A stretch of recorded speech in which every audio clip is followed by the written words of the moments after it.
Hello বন্ধুরা, কেমন আছো? আশা করি তোমরা অনেক ভালো আছো। তো দেখো, আজকে আমাদের উঠোনে ঢালাইয়ের কাজ হচ্ছে। যেহেতু সামনেই বর্ষাকাল চলে আসছে আর এত পরিমাণ কাদা হয় যে আমরা হাঁটতে পারি না, তো তার জন্য ঢালাই করা হচ্ছে। দেখো, কাকুদের মশলা করাও কমপ্লিট হয়ে গেছে।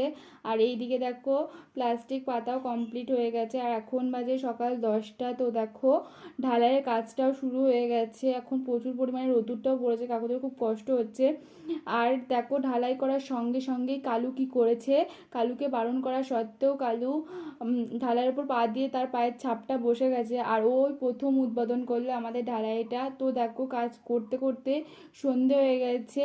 তো এখনও কাজটা কমপ্লিট হয়নি, বেশ কিছুটা বাকি আছে। আর এখানে দেখো, সিমেন্ট সরানো হচ্ছে। আর বেশি দেরি নেই, অল্প একটু কাজ করলেই কমপ্লিট হয়ে যাবে। যেহেতু কাকুরা সকাল থেকে কাজ করছে, তাই কাকুদের শরীরে আর এনার্জি ছিল না, প্রায় কমপ্লিটই হয়ে গেছে। তো দেখো, এখন বাজে 10:30। তো প্রায় কমপ্লিট, আমাদের ফাইনালি কমপ্লিট হয়ে গেছে। তো ভিডিওটা কার কার ভালো লাগলো অবশ্যই কিন্তু আমাকে কমেন্টে জানাও।